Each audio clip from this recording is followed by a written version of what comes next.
प्रधानमंत्री ने किया हल्द्वानी में 17,547 करोड़ की योजनाओं का शिलान्यास। कहा, पिछली सरकारों ने उत्तराखंड को लूटा। प्रधानमंत्री नरेंद्र मोदी ने हल्द्वानी के MBA इंटर कॉलेज में उत्तराखंड को 17,500 करोड़ के विकास योजनाओं की सौगात दी। इस दौरान जनसभा को संबोधित करते हुए पीएम ने बिना विपक्ष के किसी नेता का नाम लिए जमकर हमला बोला। साथ ही डबल इंजन की सरकार में प्रगति के रास्ते पर चल रहे उत्तराखंड के विकास का भी खाका रखा। पीएम ने युवा, जवान, किसान के लिए हो रहे काम को अपने भाषण के केंद्र में रखा। वहीं Tanakpur Bageshwar rail line, Rishikesh Karnaprayag rail line, all-weather road को लेकर हो रहे काम को ऐतिहासिक बताया। आज हमारी सरकार सबका साथ, सबका विकास के मंत्र के साथ तेज गति से देश को नई ऊंचाई पर ले जाने में जुटी है। आज उधमसिंह नगर जिले में एम्स ऋषिकेश के सैटेलाइट केंद्र और पिथौरागढ़ में जगजीवन राम सरकारी मेडिकल कॉलेज की आधारशिला रखी गई। इन दोनों अस्पतालों से कुमाऊं और तराई क्षेत्रों के लोगों को बहुत मदद मिलेगी। अल्मोड़ा मेडिकल कॉलेज को भी जल्द शुरू करने के लिए तेजी से काम चल रहा है। उत्तराखंड में कनेक्टिविटी की जो बहुत बड़ी चुनौती रही है, उसे भी हम दूर करने का लगातार प्रयास कर रहे हैं। आज इस कार्यक्रम में भी करीब 9,000 करोड़ रुपए के प्रोजेक्ट तो सड़क निर्माण से जुड़े हैं। प्रधानमंत्री ग्राम सड़क योजना के तहत 1200 किलोमीटर ग्रामीण सड़क बनाने का काम भी शुरू हुआ। इन सड़कों के अलावा 151 पुलों के निर्माण का काम भी किया जाएगा। देश में ओमिक्रॉन बना तीसरी लहर की वजह, दिल्ली में हुआ कम्युनिटी स्प्रेड। स्वास्थ्य मंत्री ने दी चेतावनी। कोरोना के नए वेरिएंट ओमिक्रॉन ने न सिर्फ दुनिया भर में कहर बरपाना शुरू कर दिया है, बल्कि भारत में इसके भयानक रूप की आहट भी सुनाई देने लगी है। भारत ने अब तक कोरोना की दूसरी लहर देखी थी, लेकिन दिल्ली समेत कई राज्य कोरोना की तीसरी लहर आने की बात कह चुके हैं। इनमें मुंबई भी शामिल है। इन सबके बीच दिल्ली का हाल भी बुरा है। यहाँ कोरोना के नए वेरिएंट के सबसे ज्यादा मामले सामने आए हैं। दिल्ली के स्वास्थ्य मंत्री सत्येंद्र जैन ने तो यह तक कह दिया है कि राजधानी में यह वायरस धीरे धीरे सामुदायिक स्तर पर फैल रहा है। पहले के बाद मुकाबले में अभी तक देखो जितना एक्सपीरियंस है, जो लोग ठीक होकर अस्पताल से घर गए हैं ओमिक्रॉन के, अभी तक एक भी पेशेंट को ऑक्सीजन लगानी नहीं पड़ी है जो ओमिक्रॉन से पॉजिटिव है, और सभी लोग बिल्कुल ठीक होकर चले गए। तो अभी तक काफ़ी डॉक्टर्स का, स्पेशलिस्ट का, एक्सपर्ट्स का ये कहना है कि डेल्टा के मुकाबले में ये काफ़ी थोड़ा सा हल्का है। कितनी केसेज है सर ओमिक्रॉन के अभी? इसमें देखिएगा जितने भी जो पेशेंट्स बताए जा रहे हैं दिल्ली में, इसमें काफ़ी बड़ी संख्या के अंदर ऐसे भी लोग हैं जो कि बाई एयर बाहर से आ रहे हैं। इनको एयरपोर्ट पर जब टेस्ट किया जाता है तो पॉजिटिव पाए जाते हैं। कई बार इनको दिल्ली से बाहर जाना होता है, बट क्योंकि वो दिल्ली एयरपोर्ट पर पॉजिटिव पाए जाते हैं तो उनको आइसोलेशन में रखा जाता है। ऐसी बड़ी संख्या है। लेकिन ये ओमिक्रॉन का डेटा है। ओमिक्रॉन की बात कर रहा हूँ। लेकिन ओमिक्रॉन का जो डेटा है वो जीनोम सीक्वेंसिंग के बाद आता है। ऐसे ओमिक्रॉन के ज़्यादातर केस ऐसे हैं कि जो एयरपोर्ट से आ रहे हैं, काफ़ी बड़ी संख्या है। तो क्या ये माना जाए कि दिल्ली में जो इन दिनों मामले तेजी से बढ़ रहे हैं, अब 500 मामले दर्ज हुए एक दिन में कल, उसकी वजह ओमिक्रॉन, ये एक दो दिन में बिल्कुल क्लियर है। ओमिक्रॉन काफ़ी संख्या में आ रहा है अब ओमिक्रॉन जो है। और देखो ये तो बिल्कुल क्लियर ही था। देखो पिछली वेव भी जब आई थी, जब बाहर से फ्लाइट आई थी तभी आया था। तो ओमिक्रॉन बाहर से आया है तो अब सोसाइटी में थोड़े दिनों में फैल जाएगा सबके अंदर। क्योंकि ऐसा रखना मुश्किल है कि जो लोग हज़ारों लोग की संख्या में आ रहे हैं कि वो सोसाइटी में किसी से कभी नहीं मिलेंगे। तो दिल्ली में जो कोरोना के मामले बढ़ रहे हैं, 496 मामले कल दर्ज हुए हैं।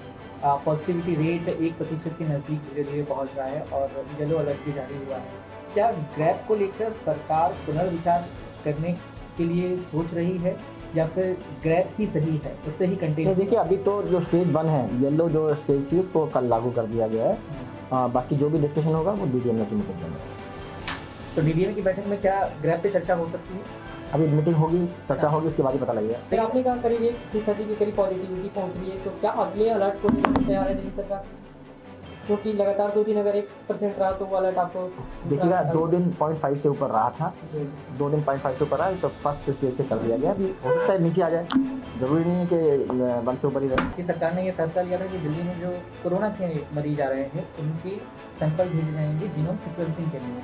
उनके आपने जब जीनोम सीक्वेंसिंग के लिए भेजे सैंपल, पिछला 1 हफ्ता गुजर चुका है, तो उनकी रिपोर्ट क्या सामने? आज सारा एनालिसिस करके ना, पूरा एनालिसिस किया जा रहा है, पूरा एनालिसिस करके आपको कल बता देगा सारा कि कितना परसेंट है ओमिक्रॉन है, कितना परसेंट डेल्टा है, कितना अदर्स है, तो सारा निकाल के आपको बता देगा। लेकिन आप मान रहे हैं कि ये ओमिक्रॉन जो है वो आम लोगों तक तो पहुँच गया है। देखो पहुँचेगा ही, अब ऐसे क्यों नहीं पहुँचेगा? जब विदेश से कोई आया, मान लो यूके से आया, दुबई से आया या साउथ अफ्रीका से आया, तो उसमें से काफ़ी बड़ी संख्या में ऐसे लोग हैं जो कि एयरपोर्ट पे मिल रहे हैं पॉजिटिव, तो एयरपोर्ट पे नहीं मिल पा रहे। जब वो चढ़ते हैं फ्लाइट में तब तो नेगेटिव होते हैं, दिल्ली एयरपोर्ट पे आते हैं कुछ लोग पॉजिटिव होते हैं, तो कुछ लोग 2 दिन के बाद, कुछ 7 दिन के बाद, कुछ 4 दिन के बाद पॉजिटिव होते हैं, वो तो फैलने के चांस नहीं है।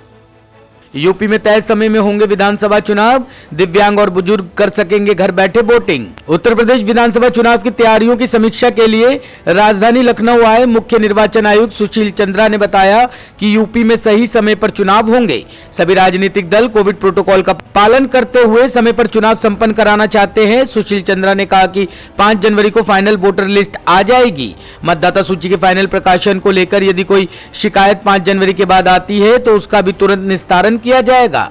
मुख्य निर्वाचन आयुक्त सुशील चंद्रा ने बताया कि 80 वर्ष से अधिक आयु के लोग, विकलांग व्यक्ति और कोरोना से संक्रमित लोग जो मतदान केंद्र पर नहीं आ पा रहे हैं, चुनाव आयोग उनके दरवाजे पर वोट के लिए पहुंचेगा। उन्होंने बताया कि उत्तर प्रदेश में अब तक मतदाताओं की कुल संख्या 15 करोड़ से अधिक है। अंतिम प्रकाशन के बाद मतदाता के वास्तविक आंकड़े आएंगे। बापू को गाली देने वाला कालीचरण अरेस्ट, खजुराहो से रायपुर पुलिस ने पकड़ा। गिरफ्तारी के तरीके पर एमपी के गृह मंत्री को ऐतराज। राष्ट्रपिता महात्मा गांधी को अपशब्द कहने वाले कालीचरण महाराज को मध्य प्रदेश के खजुराहो से गिरफ्तार कर लिया गया है। रायपुर पुलिस ने गुरुवार को कालीचरण महाराज को गिरफ्तार किया। उनके खिलाफ रायपुर, पुणे और अकोला में केस दर्ज किए गए थे। महात्मा गांधी के खिलाफ बयानबाजी के बाद से ही वह फरार था। मध्य प्रदेश के गृह मंत्री ने गिरफ्तारी के तरीके पर आपत्ति जताई है। हालांकि जवाब में छत्तीसगढ़ के गृह मंत्री ताम्रध्वज साहू ने इसे नियमों के तहत एक्शन करार दिया है। छत्तीसगढ़ के मुख्यमंत्री भूपेश बघेल ने कहा कि कालीचरण के परिवार और वकील को उसकी गिरफ्तारी की जानकारी दे दी गई है, उसे जल्द ही कोर्ट में पेश किया जाएगा। आपत्तिजनक है, हमें तरीके पर आपत्ति है छत्तीसगढ़ पुलिस के। यह इंटर स्टेट प्रोटोकॉल का उल्लंघन कांग्रेस की छत्तीसगढ़ सरकार को नहीं करना था। संघीय मर्यादाएं इसका बिल्कुल इजाजत नहीं देती हैं। उन्हें सूचना देनी चाहिए थी।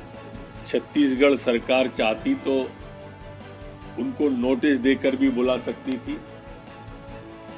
मैंने मध्य प्रदेश के डीजीपी को कहा है कि तत्काल छत्तीसगढ़ के डीजीपी से बात करें कि ये क्या तरीका है उनका गिरफ्तारी का, ये तरीके पर आपत्ति व्यक्त करना है, अपना विरोध दर्ज कराएं और स्पष्टीकरण भी लें। कोविड-19 पाबंदियों के कारण बस में नहीं चढ़ पाए लोगों ने जाम लगा डीटीसी बसों में की तोड़फोड़। दिल्ली में कोविड-19 के बढ़ते मामले के मद्देनजर लागू की गई पाबंदियों के तहत बस में नहीं चढ़ पाए कुछ लोगों के समूह ने आज सुबह एमबी रोड को अवरुद्ध कर डीटीसी बसों में तोड़फोड़ की। संक्रमण के बढ़ते मामलों के कारण डीडीएमए ने दिल्ली में येलो अलर्ट जारी किया है, जिसके तहत बसों में सीट क्षमता का 50% यात्री सवार हो सकते हैं। पुलिस ने बताया कि भीड़ को तितर बितर करने के लिए मामूली बल का प्रयोग करना पड़ा और 5 लोगों को हिरासत में लिया गया है। अतिरिक्त पुलिस उपायुक्त एम हर्षवर्धन ने बताया कि गुरुवार सुबह करीब 10:30 बजे कुछ लोगों ने एमबी रोड जाम कर डीटीसी की एक बस का शीशा तोड़ दिया। उन्होंने कहा कि पुलिस ने भीड़ को तितर बितर किया है। संगम बिहार थाने में संबंधित धाराओं के तहत मामला दर्ज किया गया है और 5 लोगों को हिरासत में भी लिया गया है। यह कोविड-19 से संबंधित प्रतिबंधों के कारण बसों में सीटों की अनुपलब्धता के कारण हुआ है। ब्यूरो रिपोर्ट, टीम तफ्तीश न्यूज।